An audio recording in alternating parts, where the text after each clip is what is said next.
Hi, welcome back to the greenhouse and Welcome back to Kingdom Culture Gardens. Today we are going to show you how to plant your seeds. Okay, before you plant any seeds, there are 5 important things that you need to consider. 5 crucial things that seeds need.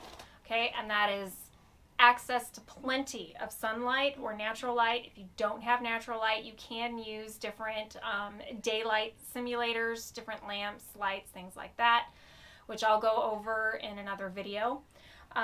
You need warmth, you need a good soil mix, something to plant in, and water. so we're going to talk also about different methods and ways of planting. We have several different options for planting. These are small individual seed starters, just little kits. I ended up getting this at Rural King for just a little over $1 per pack on these. And I believe there were 4 or 5 in a pack. So you can use these. You can use egg cartons if you want.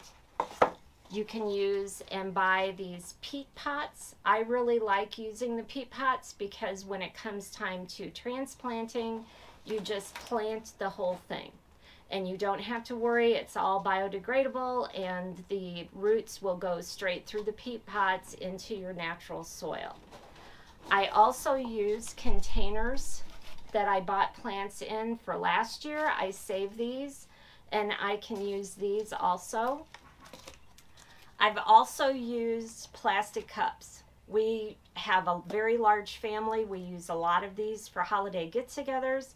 So I've just taken a few of these. You can drill a hole in the bottom. If you're in a more controlled environment, you don't necessarily have to have the holes in the bottom, but it is a good idea for drainage. You also can just, any kitchen item. This is just a thing that we had bought tomatoes in. This is also great. You can plant in here, and then when your seeds germinate and are ready to go out, you can put them into a larger, you can put it into a larger cup, or again, one of your old pots that you planted from a plant from years ago. So it's great to save and hold on to anything that you do put in the garden because just about everything can be reused. And we're all about recycling. All about recycling. Yes.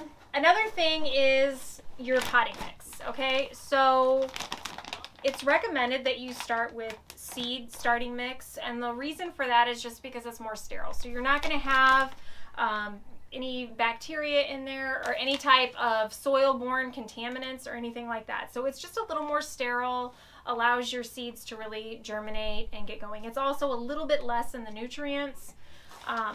Or you can just do the potting mix. You can see here, lift that up a little bit. We just have some Miracle Grow potting mix here. You can also use that as well. You're going to have some people tell you, oh, you have to use seed starting mix. But we're not going to shame you if you're not using 100% organic products. Whatever it is that you're using. Correct. Just to get going on your garden. Yes. Because gardening can be as easy or as difficult as you want to make it. And you can go into all of the different soils and nutrients and everything else, but right now we're just starting from the basics. Yes. And trying to grow some food to feed our family. Yes. And I had actually already started some plantings, and we have some of these right here. Yep. These were started just in the regular potting mix because that's what I had used last year, so it worked well, so I'm doing that again. And you can see that it did germinate, so the plants did good. This is a super sauce tomato, correct? Yes. Right. Okay, and then here we've got Brussels sprouts. Brussels sprouts. And then this one is the Chinese giant pepper. Okay, one thing I wanted to talk about really fast that you may observe whenever you are growing your seeds is if you take a look at this super sauce tomato, and then you take a look at this Chinese giant, you can tell that those leaves that are coming through, though your little seedlings, look exactly the same. So you're thinking, okay, well, if I didn't have these marked, how could I tell these apart? Well, these are what is known as your just initial, your starter leaves. Okay, every plant has these. But one thing you'll notice with this Brussels sprout is that again, eventually you'll get what is known as a true leaf. You can see that second set of leaves that has come through. A true leaf takes on the characteristics of the plant. So whatever plant you've planted or whatever you're growing, you're going to start seeing the characteristic of the leaf of the plant itself with that second set of leaves. Okay, so that's just something to look out for when you're planting. Okay, another thing that you can get, especially if you're going to have drainage holes on any of the products that you're using. Now, if you're using something that doesn't really have any drainage holes, you don't really need any on, you may want to put these, because these will get wet as you water. You may want to put these on something, a plate or anything else like that, or even in like a 13x9 pan. Or you can buy these trays. Now you pick these up. I picked these up at Rural King for like $1.50, I think, per tray. So they were very reasonable. And that's another thing that's really, really beneficial to planting is once you get your plants in, watering from the top, if that's all that you're able to do, is fine.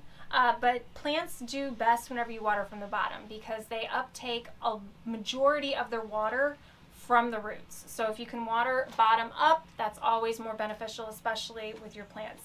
And if you don't have, you may be thinking, okay, well, how is a seed going to absorb that water? Well, the soil itself is dry and it's just going to absorb that water in and naturally just keep all of that nice and moist. So we've filled this tray with our seed starters, and the next step that we're going to take is to put dirt in here and begin to plant our seeds. Now, a lot of people will start off with putting their soil into a larger container, adding a little bit of water to it, mixing it to where it's like a wet sand mixture, just so that way their soil is already pre-moistened and can get going. You don't have to do that. Now, I may get a lot of people telling me, yes, you do. You have to do that. You don't. You can always spritz the top of your soil with water once you're done. So it's always great if you have just any type of spray so that you can go ahead and spray your soil. I mean, you can even plant and get your dirt in here, like what my mom's doing right here, and then kind of spray as you go to keep it moist. Or at the end, you can go ahead and do that. It's totally up to you. I actually worked with the Donald Danforth Plant Science Center whenever I was working as a STEM director for a private school. And that was one thing that they had done, is they just planted with dry dirt or dry soil, and went ahead and just sprayed the top and then watered from the bottom. So then that way the soil just was wet throughout and was nice and moist. So we're just filling these, and I'm an advocate of using what you have. So I just have this old measuring cup that I use to scoop my dirt, fill in any areas that may be low.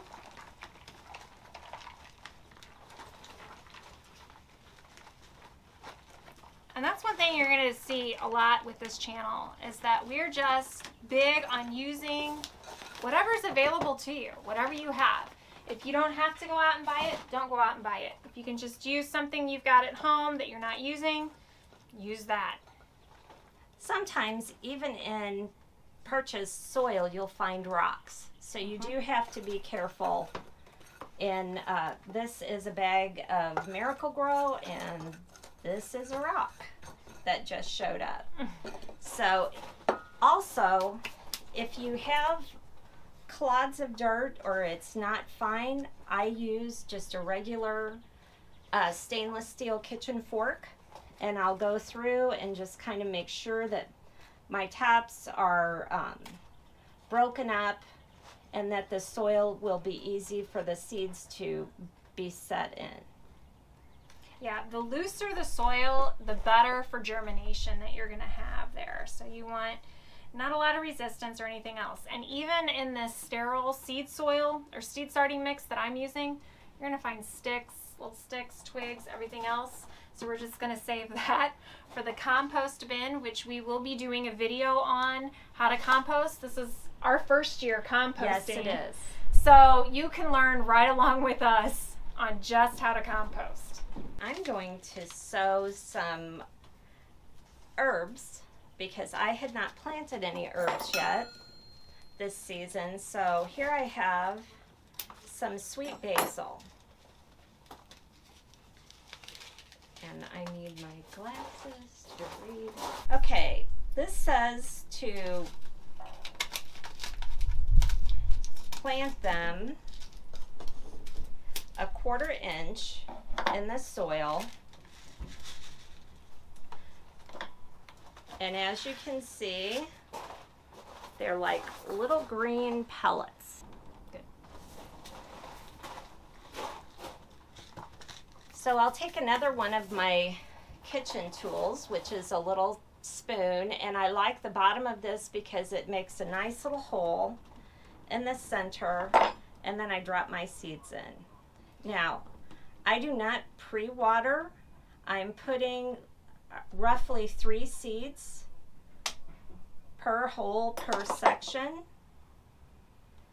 And that's very important. You don't want to just put 1 seed in each pod, because if you put 1 seed in each pod, if that seed doesn't germinate, then you've just wasted a pod. So you always want to put anywhere from 2 to 3 seeds per pod, so that way you have a chance of germination. And if you by chance get 2 or 3 seeds that grew, that did germinate and went ahead and grew into plants, you can either pull those other 2 plants out if you want and toss those in your compost bin if you have one.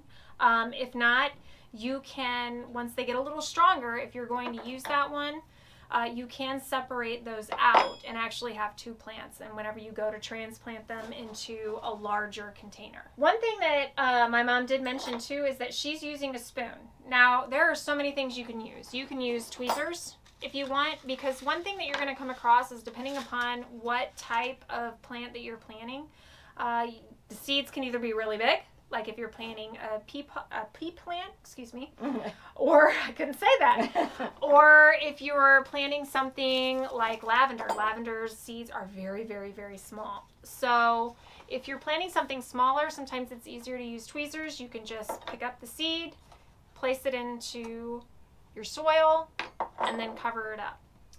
You can, go ahead. I will say I did find a trick on that too, which is not quite hygienic, but I follow an English gardener. I really love the English gardens. And he licks the bottom of a pencil when he has small seeds and touches the seed, and that is how he plants them. So there's many tricks that you can use. Yes, and I was going to say a pencil too is a way you can just pop your little holes in there if you want to. So you can really use just about anything that's going to make this easier on you. Now, I've planted several things already at home. I have them actually in my garage. Because our weather out here, we had a surprise frost, like 2 weeks ago? Last week, yes. Yeah, and so what may seem late right now for a lot of people, like, why are you planting your seeds so late? It's really not, because our weather is so unpredictable right now. Yes. And we're going to have, right now we have 30-mile-an-hour winds today.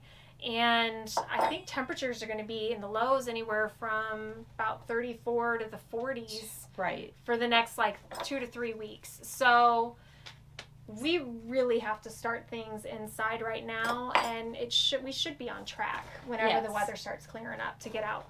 Now, we want to explain too that we are actually in growing zone 6. Yes. So we are in the Midwest. And we do not have as late a start, say, as some of the northern states do, but we do have to really watch our soil temperatures and our planting times. So, because right now, even in the greenhouse during the day, we've had a lot of cloudy weather, we've had a lot of rainy weather, and even if it gets up to 60 degrees outside with the cloud cover, it's only maintaining in here 50 to 55. So, and we don't really want our new shoots to be exposed to too much cold. So we have to really watch that. Another thing that you can use if you are in a colder climate and you're wanting to help your plants germinate is a heating pad. So they do have heating pads. We do not have electricity in the greenhouse, So we're not using that. So we're really relying on keeping the heat in the greenhouse by keeping all of the windows closed and allowing the sunshine to really do the most work. And that's another thing that's really important. Even if you're using a heating pad, you really want to watch the temperatures. Oh, sweet mercy. And if any of you are following my husband, there's Tackle Junkie 81 right there. I'll link his channel down below. You can go ahead and check that out. And then this is also behind him. You can see Roger. That's my mom's husband. Yes. He named himself. He named himself Andy Von Tiller. There you go. So you will probably see him popping up in additional videos. But another thing I was saying, I am not using a heating mat in my garage just because our garage does stay around 50 degrees or warmer. Because of the way that it's attached to the house, it does maintain a pretty decent temperature. But I am using daylights, which I'll go over my setup in a later video. What I am planting here is some zucchini. So that was one thing when we went to order seeds, it was really hard. You can tell a lot of people are gardening this year because they were sold out of a lot of seeds. So I just picked up some Fort Hook zucchini summer squash at, I think, Home Depot. And I'm going to go ahead and get that in here going. My husband, or my family and I, we love fried zucchini. And we don't exactly fry it. We'll bake it. I love it cut up in pasta. Air fry it. Yes. There's so many different things that you can do. It's just so good. And I know a lot of people do like the zucchini noodles. I've not done that yet. Or zucchini bread. Zoodles. Yes, we do make zucchini bread. Zucchini is also another good thing that you can do with that is you can shred it and then freeze it. And then that way, when it comes close to Christmas time, you can make zucchini breads. A lot of times you can make zucchini breads and give them as gifts, little gifts to people that come to your home for parties or whatever, but that always makes a nice little surprise. Okay, so I have planted this tray. This is mint. This is my basil. So now I'm just lightly spraying the tops just to kind of seat everything really well. And then we'll put water in the bottom. And the easiest way to put water in the bottom is just get your little container and you're going to lift up the edge and just pour some water in there. Okay, and you can kind of move the tray around if you like, just so you can even the water distribution out, because sometimes if you're not on a perfectly flat surface, you'll have water sinking to one end or the other.